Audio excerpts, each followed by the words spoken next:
Willkommen zu dieser technischen Anleitung zum Dyson SV17. Wir sind Kelatos Informatiker, Spezialisten für technische Reparaturen. Wir holen dein Gerät direkt bei dir zu Hause ab, führen eine kostenlose Diagnose durch und schicken dir einen Kostenvoranschlag, bevor wir reparieren. Keine Anrufe, keine Fahrten. Wir befinden uns in der Calle Joaquín María López 26, Madrid.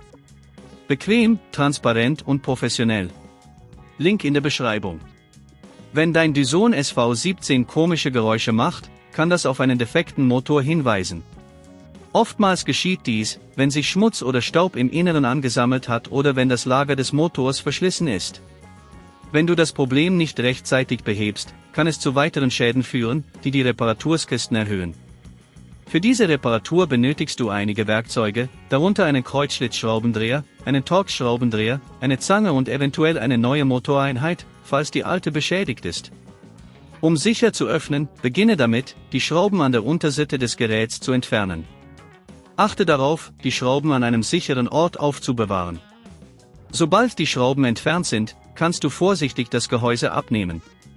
Jetzt solltest du das Motormodul sehen.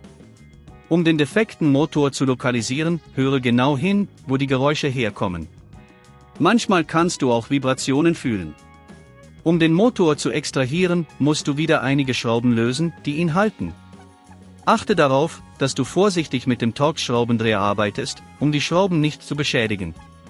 Wenn du die Schrauben entfernt hast, solltest du die Kabel vorsichtig abziehen. Sei vorsichtig, um die benachbarten Komponenten nicht zu beschädigen.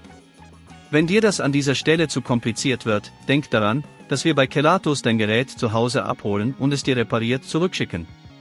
Nun, nachdem der alte Motor entfernt ist, setze den neuen Motor vorsichtig an die Stelle des alten Motors ein. Ziehe die Kabel wieder an ihren Platz und befestige den Motor mit den Schrauben. Achte darauf, die Schrauben gleichmäßig festzuziehen, um Beschädigungen zu vermeiden. Nun ist es an der Zeit, das Gehäuse wieder zu schließen. Überprüfe, ob alle Teile richtig sitzen und ziehe die Schrauben fest, um sicherzustellen, dass alles stabil ist.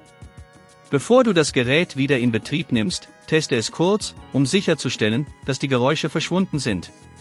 Um zu vermeiden, dass das Problem erneut auftritt, solltest du deinen Dyson SV17 regelmäßig reinigen und darauf achten, dass keine Haare oder Schmutz in den Motor gelangen. Wenn du kein Risiko eingehen willst, bei Kelatos holen wir dein Gerät ab, reparieren es und liefern es dir nach Hause, in der ganzen Schweiz. Link in der Beschreibung.